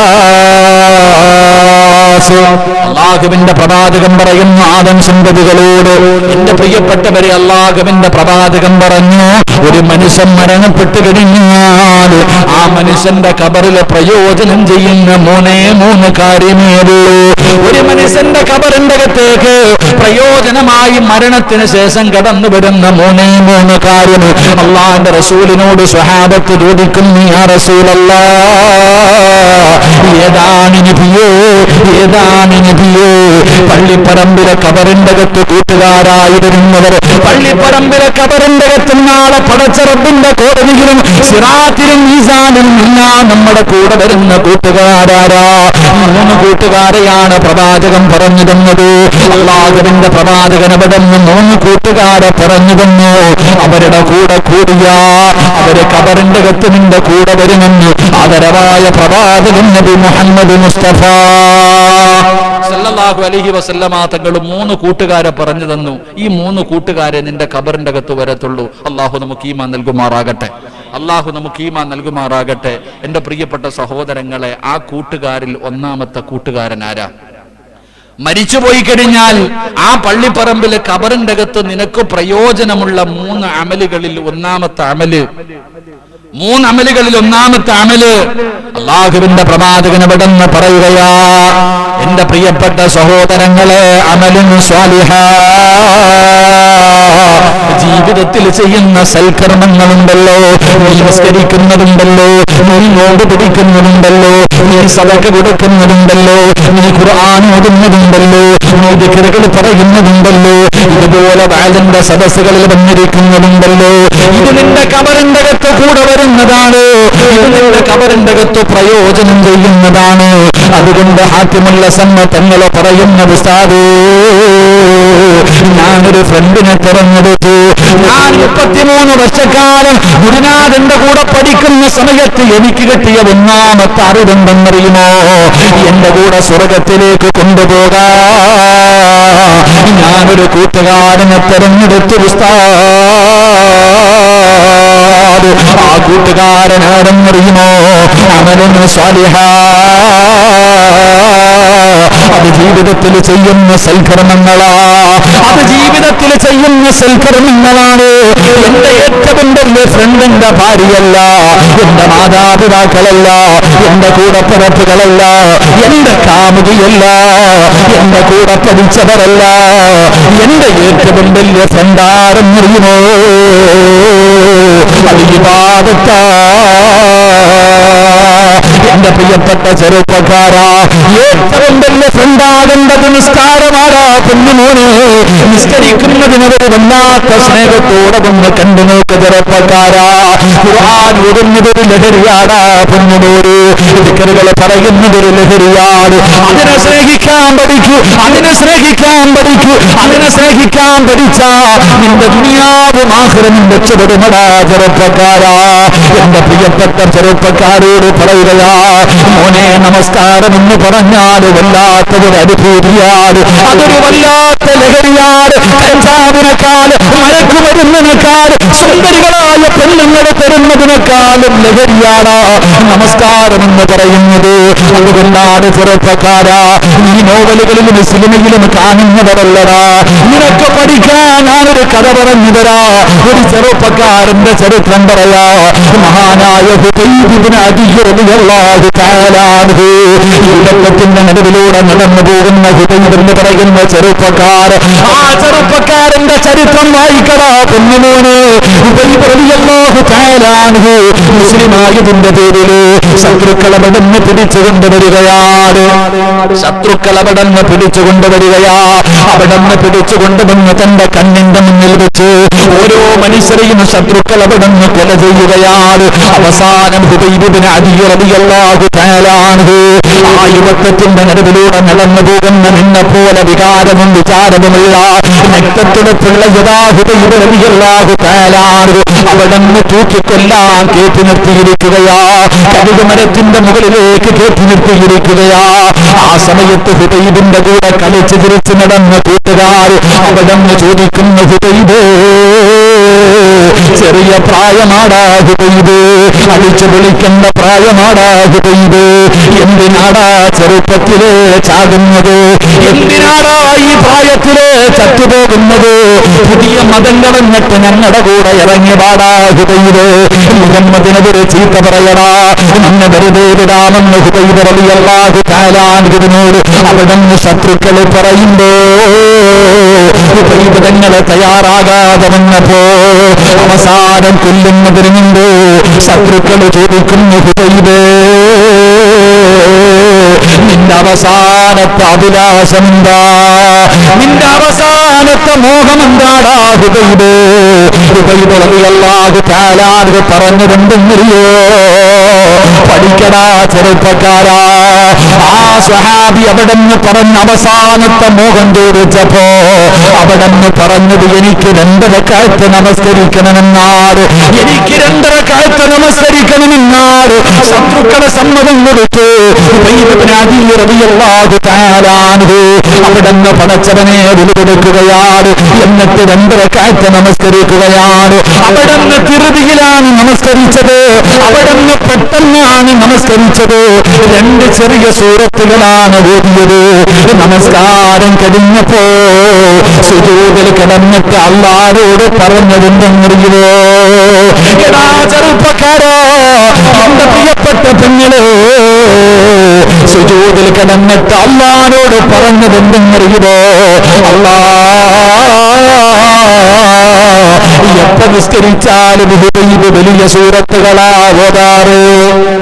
ഹുബൈബ് റളിയല്ലാഹു തആല അൻഹു തൂക്കുമരത്തിന്റെ മുന്നിൽ നിൽക്കുമ്പോ ശത്രുക്കൾ ചോദിച്ചു, ഹുബൈബെ എന്തിനാടാ ഈ ചെറിയ പ്രായത്തിൽ ചാകുന്നത്?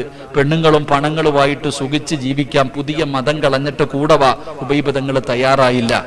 അവസാനം കൊല്ലുന്നതിന് മുമ്പ് ചോദിച്ചു, നിനക്ക് വല്ല ആഗ്രഹം ഉണ്ടെങ്കിൽ പറ, ഞങ്ങളുടെ ചങ്ങാതിയല്ലേ, നിനക്കിനെ വെറുതെ കൊന്നെന്ന് വേണ്ട, നിനക്കൊരു ഓഫർ ഉണ്ട്. നിന്റെ അവസാനത്തെ മോഹം എന്താ? ഹുബൈബ് തങ്ങൾ പറഞ്ഞു, എനിക്ക് നിസ്കരിക്കണം. 2 റക്അത്ത് നിസ്കരിച്ചു. എന്നിട്ട് സുജൂദിൽ കിടന്നിട്ട് അള്ളാഹിനോട് പറയാ, പടച്ചവനെ, എപ്പോ നിസ്കരിക്കുമ്പോഴും വലിയ സൂറത്ത് ഓതിയിട്ടാ ഞാൻ നിസ്കരിക്കാറ്, ഇന്ന് ചെറുതാ ഓതിയത്. അള്ളാഹുവെ, ഇന്ന് ഞാൻ ചെറിയ സൂറത്താ ഓതിയത്. പടച്ചവനെ, നിന്റെ മുന്നിൽ നിൽക്കാനുള്ള കൊതി എനിക്ക് തീർന്നിട്ടില്ല. അള്ളാഹുവെ, നിന്റെ മുന്നിൽ നിന്ന് നിസ്കരിക്കാനുള്ള ആഗ്രഹം തീർന്നിട്ടല്ല.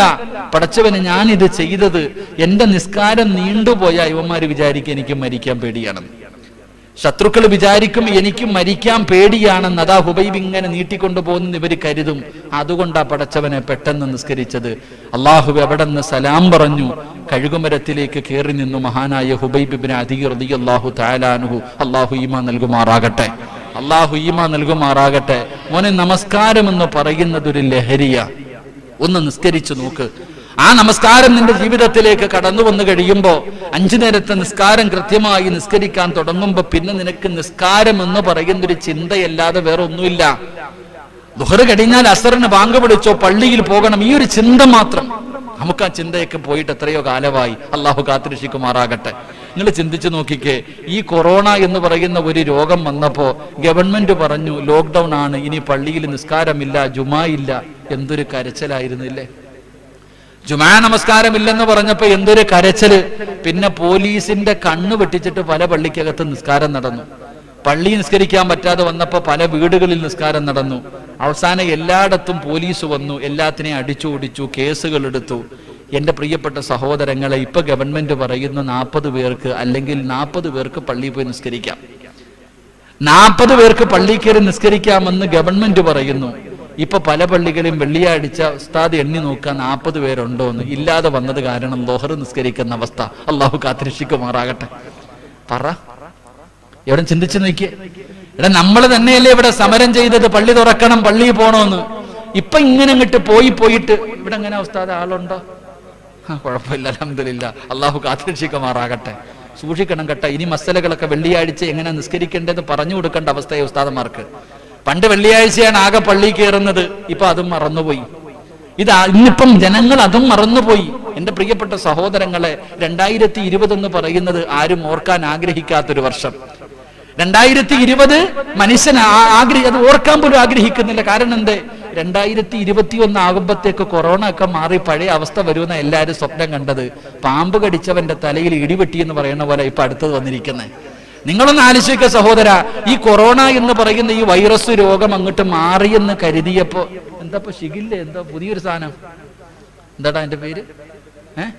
ഇതിന്റെ ഒന്ന് പേരാരാപ്പ ഇതൊക്കെ ഇടുന്നേ? സുബ്ഹാൻ, എന്തൊക്കെ പേരില്ലേ?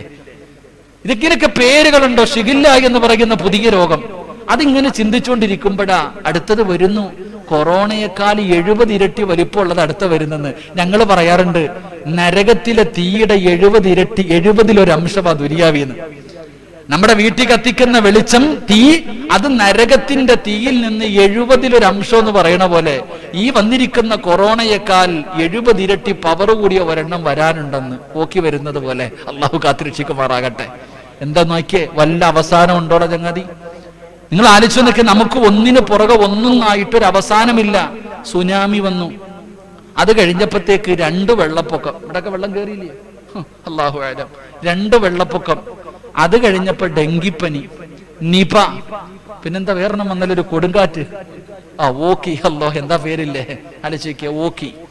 ഇതെല്ലാം കഴിഞ്ഞ് പടച്ചവനതോ കൊറോണ വന്നു.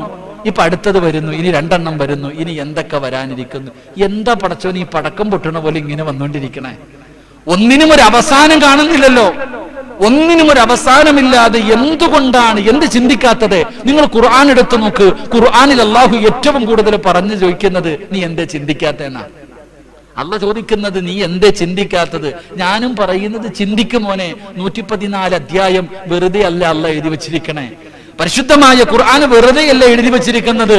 അതിനകത്ത് ഒരുപാട് ചരിത്രമുണ്ട്. എന്തിനാ ഈ ചരിത്രം? അള്ളാഹ്ക്ക് വേറെ പണിയില്ലാഞ്ഞിട്ട് എഴുതി വെച്ചിരിക്കണേ? എന്തിനാണ് അല്ലാഹു സുബ്ഹാനഹു വ തആല ഓരോ ചരിത്രങ്ങൾ ഇങ്ങനെ എഴുതി വെച്ചിരിക്കുന്നത്?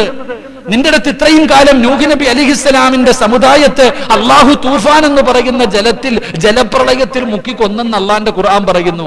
ഓതിയിട്ട് ഉസ്താദന്മാര് പറയണ ചരിത്രം കേട്ടിട്ട് കോട്ടുവായിട്ടിട്ട് ഞാനും നിങ്ങളും നടന്നു. അങ്ങനെ നമ്മളത് കേട്ടിട്ട് പഠിക്കാതെ വന്നപ്പോ അള്ളാഹു വെള്ളപ്പൊക്കം കൊണ്ടുവന്ന് കാണിച്ചു തന്നു, ഇതാടാ വെള്ളപ്പൊക്കം എന്ന്. എന്റെ പ്രിയപ്പെട്ട സഹോദരങ്ങളെ, കൊടുങ്കാറ്റ് റബ്ബ് നമുക്ക് കാണിച്ചു തന്നു. കടലിൽ കിടക്കുന്ന വെള്ളം എങ്ങനെ കരയിൽ കയറുമെന്ന് ഖുർആൻ പറഞ്ഞു. നീ വിശ്വസിച്ചില്ല, അള്ളാഹ് കാണിച്ചു തന്നു. എന്റെ പ്രിയപ്പെട്ടവരെ, പല പല പ്ലേഗ് പോലെയുള്ള രോഗങ്ങളെ കുറിച്ച് ഹദീസുകൾ പഠിപ്പിച്ചു തന്നു. നിനക്ക് തിരിയാതെ വന്നപ്പോ അള്ളാഹ് കാണിച്ചു തന്നു. എന്ത് ചിന്തിക്കാത്തത്? ഇതിന് പരിഹാരമെന്ത്? എന്റെ സഹോദരങ്ങളെ, 2021 കാലെടുത്ത് വെക്കാൻ കാത്തിരിക്കുന്നവർ, ഇതിന് പരിഹാരമെന്ത്? ഒരേ ഒരു പരിഹാരമേ ഉള്ളൂ, ദുആ ചെയ്യുക. അള്ളാഹുവിനോട് ആത്മാർത്ഥമായി ദുആ ചെയ്യുക. ആ ദുആ അല്ലാതെ ഒരു പരിഹാരവുമില്ല. അള്ളാഹുവിന്റെ പരിശുദ്ധമായ ഖുർആൻ, അള്ളാഹുവിന്റെ പ്രവാചകനാണ് പറയുന്നത്, നിങ്ങൾ എല്ലാ ദിവസവും ദുആ ചെയ്യണേ. അള്ളാഹുവിന്റെ പരിശുദ്ധമായ ഖുർആൻ പറയുകയാണ്, റബ്ബനാ വലാ തഹ്മിൽ അലൈനാ ഇസ്റൻ കമാ ഹമൽതഹു അലല്ലദീന മിൻ ഖബ്ലിനാ റബ്ബനാ വലാ തുഹമ്മിൽനാ മാ ലാ ത്വാഖത ലനാ ബിഹി വഅഫു അന്നാ വഗ്ഫിർ ലനാ വർഹംനാ അൻത മൗലാനാ ഫൻസുർനാ അലൽ ഖൗമിൽ കാഫിരീൻ. അള്ളാഹുവിന്റെ വിശുദ്ധമായ ഖുർആൻ പറയുകയാ, എല്ലാ ദിവസവും നിങ്ങൾ അല്ലാഹുവിനോട് ദുആ ചെയ്യണേ. എല്ലാ ദിവസവും നിങ്ങൾ അല്ലാഹുവിനോട് ദുആ ചെയ്യണേ. പടച്ചവനെ, താങ്ങാൻ കഴിയാത്ത ദുരന്തങ്ങൾ നിങ്ങൾക്ക് തരല്ലേ അല്ലാഹ് എന്ന് നിങ്ങൾ എല്ലാ ദിവസവും പടച്ചവനോട് ദുആ ചെയ്യണമെന്ന് ആദരവായ പ്രവാചകൻ നബി മുഹമ്മദ് മുസ്തഫ സല്ലല്ലാഹു അലൈഹി വസല്ലമ തങ്ങൾ പറഞ്ഞു, അല്ലാഹുവിനോട് ദുആ ചെയ്യാൻ. ഞാൻ പറഞ്ഞ ഈ ആയത്ത് നിങ്ങൾക്ക് ആദാന്ന് പറയാൻ പറ്റുമോ? ഞാൻ പറഞ്ഞ ഈ ആയത്ത്, എന്റെ പ്രിയപ്പെട്ട സഹോദരങ്ങളെ, റബ്ബനാ വലാ തജഅൽ അലൈനാ ഇസ്റൻ കമാ ഹമൽതഹു അലല്ലദീന മിൻ ഖബ്ലിനാ, വാക്യം എന്താ? പറഞ്ഞങ്ങാതിമാരെ, വാക്യം എന്താ? ഈ ആയത്ത് ഏതാ? നിങ്ങൾക്ക് ആർക്കെങ്കിലും ഓർമ്മയെങ്കിലും ഉണ്ടോ? അല്ലാഹു ഈമാൻ തരുമാറാകട്ടെ, അല്ലാഹു ഈമാൻ തരുമാറാകട്ടെ. ആയത്തുൽ കുർസി എന്ന് പറയുന്ന ഒരു ആയത്തുണ്ട്, അറിയോ? പറഞ്ഞങ്ങാതി, ആയത്തുൽ കുർസി എന്ന് പറഞ്ഞ് ഖുർആനിൽ ഒരു ആയത്തുണ്ട്, അറിയോ? അറിയാം. അതിനുശേഷം ആമന റസൂൽ എന്ന് പറഞ്ഞൊരു ആയത്തുണ്ട്, അറിയോ? ആ ആമന റസൂൽ ഒന്ന് ഓതി നോക്കിയാൽ മതി, ഈ ആയത്ത് കാണാം. അള്ളാഹുവിന്റെ ഖുർആനാ പറയുന്നത്, നിങ്ങൾ എല്ലാ ദിവസവും അള്ളാഹുവിനോട് ദുആ ചെയ്യ്. എന്ത് ദുആ ചെയ്യാത്ത? ആർക്കാപ്പ ദുആ ചെയ്യാൻ സമയം? ഉസ്താദ് സലാം വീട്ടിയിട്ട് റബ്ബനാ ആതിനാ ഫിദ്ദുനിയ ഓടുക. ജുമായ്ക്ക് പോലും ഉസ്താദിന്റെ രണ്ടാമത്തെ സലാം വീട്ടിയിട്ട് ഉസ്താദ് തിരിയുന്നതിന് മുമ്പേ ഓട്ട മത്സരം നടത്തുന്നവരാ നമ്മൾ. ആരാ ദുആ ചെയ്യുന്നത്? എന്റെ പ്രിയപ്പെട്ട സഹോദരങ്ങളെ, നന്ദികേട് നമ്മൾ കാണിച്ചപ്പോൾ നിങ്ങൾ ഖുർആൻ എടുത്തു നോക്ക്. ബനു ഇസ്രായേൽ എന്ന് പറയുന്ന ഒരു സമൂഹത്തെ അള്ളാഹു നശിപ്പിച്ചു കളഞ്ഞത്, ബനു ഇസ്രായേൽക്കാണ് അള്ളാഹു ഏറ്റവും കൂടുതൽ ശിക്ഷ കൊടുത്തത്. ഖുർആൻ എടുത്തു നോക്ക്. ബനു ഇസ്രായേൽ എന്ന് പറയുന്ന ഒരു വിഭാഗം, ഇപ്പൊ നമ്മൾ ചിന്തിച്ചു നോക്കിക്കേ, ഇത്രയും വലിയ പ്രതിസന്ധിയുടെ ഇടയിലും, ഇത്രയും വലിയ അള്ളാഹുവിന്റെ കടുത്ത പരീക്ഷണങ്ങൾക്കിടയിൽ അമിത് ഷാ പറയുക, ഞാൻ പൗരത്വ ബില്ല് നടപ്പാക്കാൻ പോവാന്ന് എന്ന് പറ. ഇവിടെ നമ്മൾ ചിന്തിക്കേണ്ട കാര്യമുണ്ട്. എന്തേ പഠിക്കാത്തത്? ഈ രോഗങ്ങളും മരുന്ന് കൊട്ടിക്കഴിഞ്ഞാൽ, കൊറോണയുടെ മരുന്ന് കൊടുത്തു കഴിഞ്ഞാൽ പിന്നെ അടുത്ത നടപടി പൗരത്വ ബില്ല് നടപ്പാക്കലാണ്. നിങ്ങൾ ചിന്തിച്ചു നോക്കിക്കേ, എവിടെയെങ്കിലും അള്ളാഹ് നമ്മളെ സഹായിക്കുന്നുണ്ടോന്ന്? എവിടെയെങ്കിലും അള്ളാഹു നമ്മളെ സഹായിക്കുന്നുണ്ടോ എന്ന്? എന്താണ് ഇതിന്റെ കാരണം? നിങ്ങൾ ഖുർആൻ എടുത്തു നോക്ക്. ബനു ഇസ്രായേൽ എന്ന് പറയുന്ന ഒരു സമൂഹത്തെ അള്ളാഹു അവർക്ക് കൊടുത്ത ഏറ്റവും വലിയ ശിക്ഷ എന്തായിരുന്നു? ഫിർഔൻ, ലോകത്തിലെ ഏറ്റവും വലിയ നശിച്ചവൻ. ആ ഫിർഔൻ എന്ന് പറയുന്ന ഏറ്റവും വലിയ വൃത്തികെട്ട ഭരണാധികാരി, അവന്റെ കിങ്കിരന്മാരായ അനുയായികൾ, എന്റെ പ്രിയപ്പെട്ട സഹോദരങ്ങളെ, അള്ളാഹു സുബ്ഹാനഹു വ തആല അങ്ങനെ അവർ ഏറ്റവും കൂടുതൽ പീഡനം അനുഭവിച്ചവരാണ് ബനു ഇസ്രായേൽ. ആ ബനു ഇസ്രായേൽ എന്ന് പറയുന്ന ആ ഒരു വിഭാഗത്തെ അല്ലാഹു സുബ്ഹാനഹു വ തആല അവസാനം രക്ഷപ്പെടുത്തിയത്, എന്റെ പ്രിയപ്പെട്ടവരെ, ആ ഫിർഔനിനെയും തന്റെ അനുയായികളെയും കടലിന്റെ അകത്ത് മുക്കിക്കൊന്നട്ട. നിങ്ങൾ ചരിത്രം എടുത്തു നോക്ക്. അങ്ങനെ മൂസാ നബിയും തന്റെ സമുദായവും ബനു ഇസ്രായേൽ എന്ന് പറയുന്ന ചുരുങ്ങിയ വിഭാഗം ആ കടലിലൂടെ അക്കരയ്ക്ക് കയറി. ഫിർഔനും തന്റെ അനുയായികളും ആ കടലിൽ മുങ്ങി ചത്തുപോയി എന്ന് ചരിത്രം പഠിപ്പിക്കുന്നു. എന്നാ നിങ്ങൾ നോക്ക്, ആ ബനു ഇസ്രായേലിന് പിന്നെയും അള്ളാഹു പരീക്ഷണം കൊടുത്തു. പരീക്ഷണം കൊടുത്തെന്ന് പറഞ്ഞാൽ അള്ളാഹു സുബ്ഹാനഹു വ തആല അവരോട് ബൈത്തുൽ മുഖദ്ദസിലേക്ക്, ഫലസ്തീനിലേക്ക് പോകാൻ പറഞ്ഞു. എന്റെ പ്രിയപ്പെട്ട സഹോദരങ്ങളെ, അവര് രാത്രി യാത്ര തുടങ്ങും. ഒരു സ്ഥലത്ത് നിന്ന് രാത്രി യാത്ര തുടങ്ങും. അവസാനം നടന്ന് രാവിലെയാകുമ്പോ എവിടെ നിന്നാണോ തുടങ്ങിയത് അവിടെ തന്നെ വന്ന് അവസാനിക്കും. അള്ളാഹു കൊടുത്ത ശിക്ഷയാ. എന്റെ പ്രിയപ്പെട്ടവരെ, ഈ പള്ളിയുടെ മുന്നിൽ നിന്ന് രാത്രി യാത്ര തുടങ്ങി അവസാനം നടന്ന് രാവിലെയാകുമ്പോ എവിടെ നിന്നാണ് തുടങ്ങിയത് അവിടെ തന്നെ. ഇങ്ങനെ 40 കൊല്ലം ഒരു കിടന്ന് കറങ്ങി എന്ന് ഖുർആൻ പറയുന്നു. 40 വർഷക്കാലം അവരിങ്ങനെ അവിടെ കിടന്ന് കറങ്ങി. അള്ളാഹു അവർക്ക് ഭക്ഷണം കൊടുത്തില്ല. അള്ളാഹു അവർക്ക് പട്ടിണി കൊടുത്തു, ദാഹം കൊടുത്തു, വിശപ്പ് കൊടുത്തു. അള്ളാഹു അവർക്ക് ദാരിദ്ര്യം കൊടുത്തു. എന്തിന്റെ പേരിൽ എന്നറിയോ? അവർ അള്ളാഹുവിനോട് നന്ദികേട് കാണിച്ചതിന്റെ പേരിൽ. ഈ 40 വർഷക്കാലം അള്ളാഹു ഇവർക്ക് ഇത്രയും വലിയ പരീക്ഷണം കൊടുക്കാനുള്ള കാരണം നിങ്ങൾ ഖുർആൻ എടുത്തു നോക്ക്. അള്ളാഹു സുബ്ഹാനഹു വ തആല വ്യക്തമായിട്ട് പറയുന്നു. മൂസാ നബി അലൈഹിസ്സലാമിനോട് അവർ വന്നിട്ട് പറഞ്ഞു, മൂസ, ഞങ്ങൾക്കൊക്കെ വിശക്കുന്നു, ഭക്ഷണം കിട്ടാൻ നീ അള്ളാഹിനോട് ദുആ ചെയ്. അള്ളാഹു സുബ്ഹാനഹു വ തആലയോട് ദുആ ചെയ്. മൂസാ നബി അള്ളാഹുവിനോട് ദുആ ചെയ്തപ്പോ അള്ളാഹു സ്വർഗത്തിൽ നിന്നാണ്, ആകാശത്ത് നിന്ന് നല്ല കാടക്കോഴി, ചുട്ട പൊരിച്ച കാടക്കോഴിയും തേനിന്റെ കട്ടയും അള്ളാഹു ഇറക്കി കൊടുത്തെന്ന് വിശുദ്ധ ഖുർആൻ. അള്ളാഹു ഈമാൻ തരുമാറാകട്ടെ. എന്തൊക്കെ ഇറക്കി കൊടുത്തു?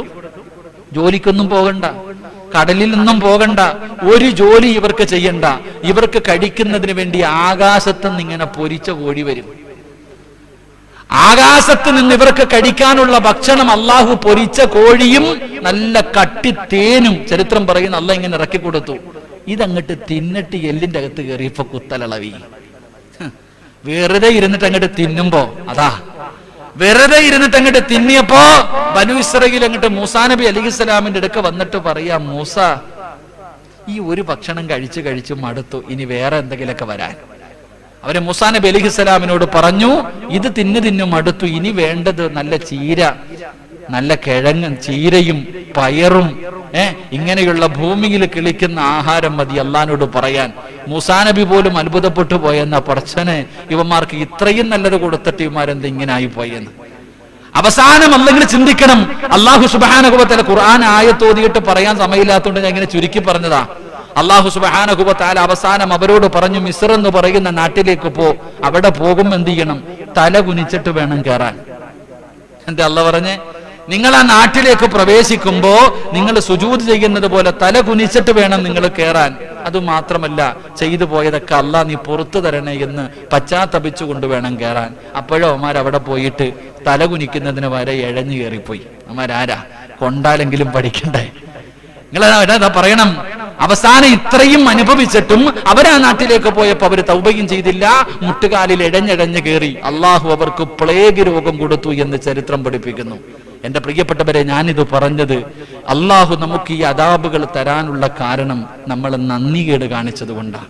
നമസ്കരിക്കാൻ പള്ളിക്കകത്ത് ആളില്ല സഹോദര. ബാങ്ക് വിളിച്ചിട്ട് നമസ്കരിച്ചിട്ട് ബാങ്ക് വിളിച്ചു കഴിഞ്ഞാൽ ഉസ്താദ് തിരിഞ്ഞു നോക്കുക, ആരെങ്കിലും വരുന്നുണ്ടല്ല. വെള്ളിയാഴ്ച പള്ളി നിറയും. കാരണം വെള്ളിയാഴ്ച മാത്രം വരുന്ന ചില കോഴികളുണ്ട്. അള്ളാഹു കാത്തിരക്ഷിക്കുമാറാകട്ടെ. ആഴ്ചയിൽ ഒരു ദിവസം കുളിച്ചൊരുങ്ങിയിട്ട് വരും, പെണ്ണ് കാണാൻ വരുന്ന പോലെ. ഖത്തീബ് അവിടെ ഉണ്ടോ എന്ന് നോക്കാൻ. വെള്ളിയാഴ്ച മാത്രം എന്ത്? വെള്ളിയാഴ്ച മാത്രം നിസ്കരിക്കണമെന്ന് നിർബന്ധമുണ്ടോ? സാധാരണ നിസ്കരിക്കണില്ല. എന്റെ പ്രിയപ്പെട്ട സഹോദരങ്ങളോട് പറയുന്നു, നിങ്ങൾ അള്ളാഹുവിനോട് നന്ദികേട് കാണിച്ചത് കൊണ്ടാ ഇന്ന് നമസ്കാരമില്ലല്ലോ. എല്ലാവർക്കും പടച്ചവനെ മാർക്കറ്റിൽ പോകാം. നിങ്ങൾ ചിന്തിക്ക്, നിങ്ങൾക്ക് വിഷമമില്ലെങ്കിൽ ഞാൻ പറയാം. മാർക്കറ്റിൽ പോകാൻ പറ്റും. ബസ്സിനകത്തൊക്കെ നോക്കിക്കേ, എന്ത് ജനവാ അല്ലാ. എവിടാ അപ്പൊ സാമൂഹിക കാലം? ബസ്സിനകത്തൊക്കെ യാത്ര ചെയ്യുന്നവരെ കണ്ടിട്ടുണ്ടോ? മാർക്കറ്റിൽ നിങ്ങൾ കണ്ടിട്ടുണ്ടോ? കല്യാണ വീട്ടിൽ കണ്ടിട്ടുണ്ടോ? എല്ലാ സ്ഥലങ്ങളിലും നിങ്ങൾ എല്ലാവരും പോകും. പക്ഷേ ഈ ഗേറ്റ് അകത്തോട്ട് കയറിയ കൊറോണ വരും. അള്ളാഹു കാത്തിരക്ഷിക്കുമാറാകട്ടെ. അല്ലാഹ് ഈമാൻ തരുമാറാകട്ടെ. എവിടെ കയറിയ? അതുകൊണ്ട് ആ കവാടം കയറിയിട്ട് ഇതിനകത്ത് കയറി കഴിഞ്ഞാൽ ഇതിനകത്താ കൊറോണ ജീവിക്കുന്നത്. നിങ്ങൾക്ക് എവിടെ വേണമെങ്കിലും പോകാം.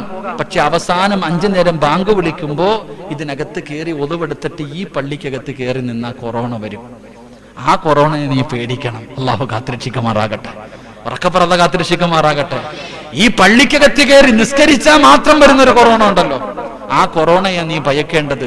എന്റെ പ്രിയപ്പെട്ടവരോട് ഓർമ്മപ്പെടുത്തുന്നു, എന്റെ പ്രിയമുള്ള സഹോദരങ്ങളെ, അള്ളാഹുവിന്റെ ഇബാദത്തുകൾ പള്ളിയിൽ നിന്ന് ബാങ്ക് വിളിച്ചാൽ നിസ്കരിക്കാൻ കയറ്. പലരും പറയുന്നു, ഉസ്താദെ പട്ടിണിയാ, ദാരിദ്ര്യമാ, ഉസ്താദെ മീനൊന്നും ഇല്ല ഉസ്താദെ. ഇല്ലേ? ഞാൻ ചിന്തിക്കുന്നുണ്ട്, കടലി മീനില്ലേപ്പ? കടലി മീനില്ലേ? ഉള്ളത് പറ. കടലി മീനില്ലേ? ഉണ്ടോ? ഇല്ലേ? പിന്നെന്താ നിനക്ക് കിട്ടാത്ത? അള്ളാണ് ഈ കിടക്കണ സമുദ്രം, ഈ കിടന്ന കടലിനകത്ത് മീനില്ല എന്ന് പറഞ്ഞാൽ പറയുന്നവനെ തല്ലണ്ടേ? ഈ കടലിനകത്ത് തന്നെ അല്ലേ എല്ലാരും മീൻ പിടിക്കുന്നേ? ഇപ്പൊ എന്ത് നിനക്ക് മാത്രം കിട്ടാത്തത്? അവിടെയാണ് നീ ചിന്തിക്കേണ്ടത്. ഉസ്താദ് പള്ളിയിൽ പോകുന്നില്ല, കച്ചവടമാണ്, എല്ലാ കാര്യങ്ങളാ. എന്റെ പ്രിയപ്പെട്ട സഹോദരങ്ങളെ, നിങ്ങൾ എന്തിനാ ഭയപ്പെടുന്നേ? അള്ളാഹു പറഞ്ഞത് എന്തെന്നറിയോ? 2 കാര്യം നിന്റെ ജീവിതത്തിൽ അള്ളാഹ് പറയുകയാ, ഞാൻ പറയുന്ന ഒരു കാര്യം നീ ചെയ്താ നീ മരിക്കുന്ന കാലം വരെ നീ സേഫാണ്. അള്ളാഹു നമുക്ക് ഈമാൻ തരുമാറാകട്ടെ. ഞാൻ ഒരു കാര്യം പറഞ്ഞു തരാം. ഈ ഒരു കാര്യം നിങ്ങളുടെ ജീവിതത്തിൽ ചെയ്താ മരിക്കുന്ന കാലം വരെ ഒരുത്തന്റെ മുന്നിലും പിരിവിന് പോണ്ട. മരിക്കുന്ന കാലം വരെ ഒരാളുടെ മുന്നിലും ഈ ഇരിക്കുന്ന ഒരാളും പിരിവിന് നടക്കേണ്ട കാര്യമില്ല. മോളെ കെട്ടിക്കാനോ അല്ലെങ്കിൽ വീട് വെക്കാനോ ഭാര്യക്കും മക്കൾക്കും ഭക്ഷണം കൊടുക്കാനോ പിരിവിന് നടക്കേണ്ട ഗതി നിനക്ക് വരത്തില്ല. നിനക്ക് അല്ലാഹു മരിക്കുന്ന കാലം വരെ നിനക്ക് അല്ലാഹു റിസ്ക് നൽകും. അല്ലാഹു ഈമാൻ തരുമാറാകട്ടെ. ഞാൻ പറയുന്ന ഒരു കാര്യം ചെയ്താ 2 പ്രതിഫലം അല്ലാഹു തരും. ചെയ്യാനുള്ള ഭാഗ്യം തരുമാറാകട്ടെ. ചെയ്യോ? ഉസ്താദ് ബക്കറ്റ് എടുക്കാൻ പറയത്തില്ല, പേടിക്കണ്ട. ഞാൻ പറയുന്ന ഒരേ ഒരു കാര്യം നിങ്ങൾ ചെയ്യ്. അല്ലാഹുവെ വിശ്വാസമുണ്ടോ? കൈപൊക്കിക്ക്. എന്താ അരക്കയ്യന്മാരുണ്ടോ? ഇല്ലല്ലോ. പൊക്ക്, നല്ലപോലെ പൊക്ക്. ഇല്ലെങ്കിൽ നാട്ടുകാരുടെ മുന്നിൽ നീട്ടേണ്ടി വരും. നല്ലതുപോലെ പൊക്കിയോ? അൽഹംദുലില്ലാഹ്. കൈ താഴ്ത്ത്. ഖുർആനി വിശ്വാസമുള്ളവര് കൈപൊക്ക്. ഉസ്താദ് നമ്മൾ പൊക്കിയരെ നമ്മളെ രക്ഷപ്പെട്ടേക്കണല്ല. അല്ലാഹു ഈമാൻ തരുമാറാകട്ടെ. അല്ലാഹ് ഈമാൻ തരുമാറാകട്ടെ. ഞാൻ പറയുന്ന ഈ ഒറ്റ കാര്യം നീ ചെയ്ത മരിക്കുന്ന കാലം വരെ നിന്റെ വീടിന്റെ അകത്ത് അല്ലാഹു പട്ടിണി തരില്ല. അല്ലാഹു കാത്തിരക്ഷിക്കുമാറാകട്ടെ. ചെയ്യുവോ? ഒരു നല്ല ഇൻഷാ അല്ലാഹ് പറ. ഒന്നുകൂടെ. അല്ലാഹുവേ, ആരെല്ലാം ഈ സദസ്സിൽ ഇരുന്നു കൊണ്ട് ഉറക്കെ ഇൻഷാ അല്ലാഹ് പറയുന്നു, ഇതേ ശബ്ദത്തിൽ മരിക്കുമ്പോൾ ലാ ഇലാഹ ഇല്ലല്ലാഹ് മുഹമ്മദുർ റസൂലുള്ളാഹി എന്ന് പറഞ്ഞു മരിക്കാൻ ഭാഗ്യം നൽകണേ പടച്ചവനെ. ഇനിയൊരു ഇൻഷാ അല്ലാഹ് പറഞ്ഞേ. ഇൻഷാ അല്ലാഹ്. അൽഹംദുലില്ലാഹ്. ഖുർആൻ പറയാ, ഞാൻ പറയല്ല.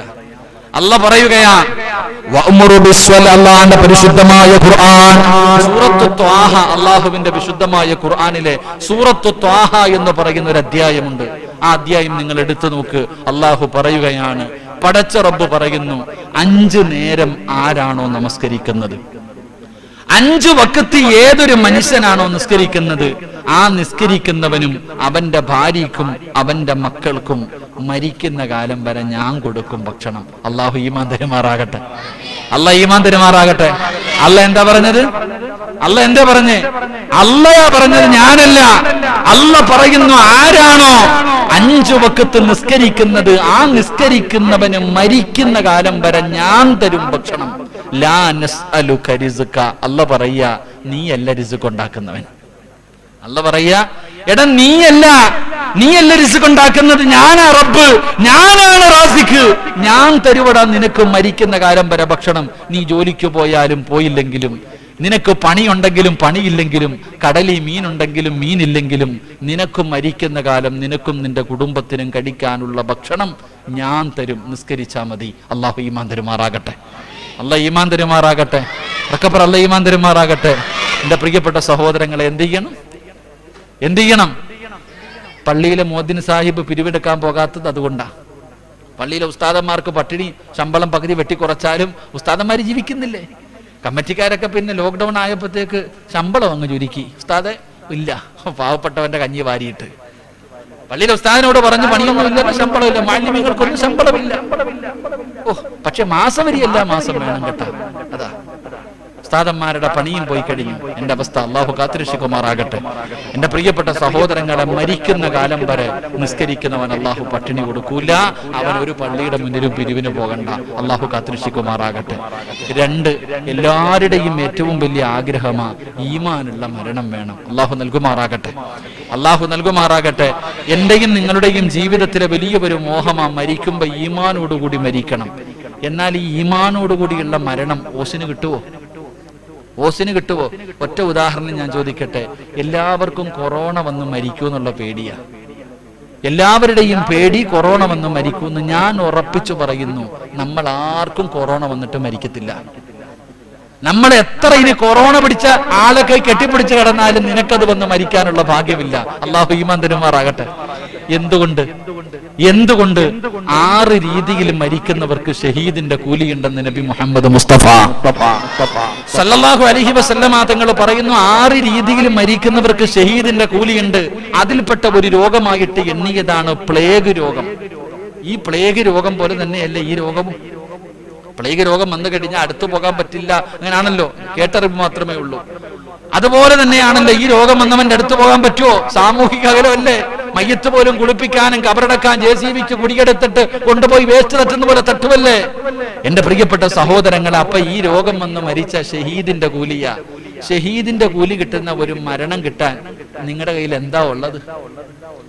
ഷഹീദിന്റെ കൂലി കിട്ടുന്ന ഒരു മരണം കിട്ടാൻ നീ എന്താ ചെയ്തു വെച്ചിട്ടുള്ളത്? ബാപ്പ ഒന്ന് പറ. അപ്പൊ നിനക്ക് ഈ രോഗം വന്ന് മരിക്കുവോ? മരിക്കൂല. ഈ രോഗം വന്ന് മരിക്കണമെങ്കിൽ അതിനും യോഗം വേണം. വന്ന് മരിച്ചുപോയവരൊക്കെ ഭാഗ്യവാന്മാർ. അള്ളാഹു അവർക്ക് ഷഹീദിന്റെ കൂലി കൊടുക്കുമാറാകട്ടെ. അള്ളാഹു ഷഹീദിന്റെ കൂലി കൊടുക്കുമാറാകട്ടെ. അതുകൊണ്ട് എന്റെ പ്രിയപ്പെട്ടവരോട് ഞാൻ ഓർമ്മപ്പെടുത്തുന്നു, എന്റെ പ്രിയമുള്ള സഹോദരങ്ങളെ, നിസ്കാരത്തിന് സ്നേഹിച്ചാൽ നിനക്ക് ഉപകാരമുണ്ട്.